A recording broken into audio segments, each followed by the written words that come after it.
theory, performance, rhythm, harmony, line and form, acoustics, notation, orchestration, timbre, neurology, and perception. These are the keys to understanding music. Hello, and welcome to Understanding Music. There are a number of different phrases and mnemonic devices that are used to help us understand or remember certain aspects of music, and we've already looked at a few of these. One of the first ones we looked at was a progression that goes whole tone, semitone, whole tone, semitone. And this refers to the notes that fit into the major scale, and there is a phrase to help us remember that as well, which are the notes of solfege, which go do, re, mi, fa, sol, la, ti, and then we go back to do. Now this phrase, whole tone, semitone, whole tone, semitone, can be expressed a few different ways. There's a simplified version, which just goes tone, semitone, tone, semitone. It can be expressed in terms of intervals, which is major second, minor second, major second, minor second. And it can also be expressed as a set of numbers in terms of the semitones that are in each one of these intervals. And that would be 2, 2, 1, 2, 2, 2, 1. These all talk about the same thing. Basically, they are explaining the progression of steps that are in between the notes do, re, mi, fa, sol, la, ti, and do.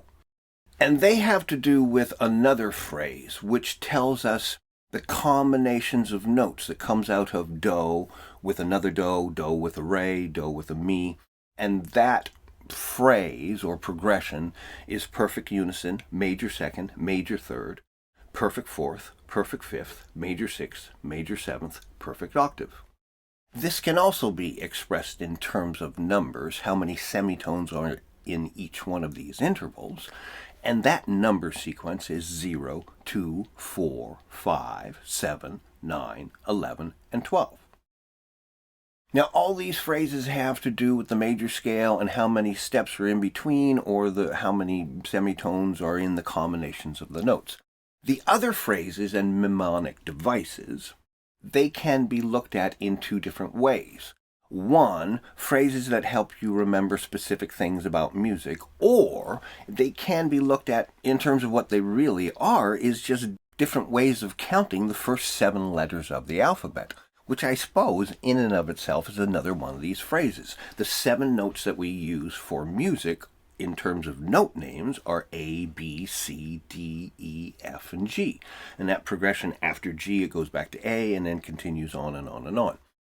Now, the first 2 phrases that we usually learn are every good boy deserves fun. And this is a mnemonic device, and the first letter of each one of the words refers to a different note in the treble clef in terms of the lines that are in the treble clef. Every is the bottom line. The next line up is the note G, so every good, and then B, boy, D, deserves, F, fun or fudge. And for the spaces is the word face, F-A-C-E. Now there's another set of mnemonic devices that goes with the bass clef, because the bass clef is the extension of the treble clef down. The bottom line in the bass clef ends up being the note G. So the progression for the lines in the bass clef is good boys deserve fun always. And for the spaces in the bass clef, all cows eat grass. Now, all these phrases are just every other letter of the alphabet. So you can learn just the one phrase, A, C, E, G, and from G we go up to B, D, F, and now we're back to A. And that goes over and over and over and over. And most of the mnemonic devices that use those kind of things for the letter names are just counting in 3s, counting in 5s, different ways of counting through those first 7 letters. Now, one of the interesting things about these phrases, if we take a look at the ones in the treble clef, every good boy deserves fun, the last letter is F. And the first letter of the spaces is F-A-C-E. The last letter in the word face is the first letter of every good boy again. So those 2 phrases can be put back to back and can be used, for example, if you have a really high note in the treble clef and you can't read it because it's so many ledger, anything above 5 ledger lines becomes increasingly difficult to read and more difficult to memorize. So people, if you have one that has 7 or 8 or 9 or 10 ledger lines, usually you'd write that with an octave up or 2 octave up symbol. But if not, you can use these phrases to figure out what that top note is. So if I'm playing piano and I see this high note, it's a note in a space, so I can use the phrase F-A-C-E, and on the top space go every good boy deserves fun, that's an F-A-C-E, every good boy, to figure out that this is a very high B, which should be more easily written as a B 2 octaves up. Sometimes I'll be playing bass and somebody will want to write a harmonic, and instead of putting in the treble clef or going, so many octaves up, they'll just give you the note, and again, you use the phrase, this is a note on a line, so I'd start at the bottom and go, good boys deserve fun always. From there, all cows eat grass. And I can use any phrase, either the treble clef or the bass clef, and keep counting up until I figure out that's a really high E.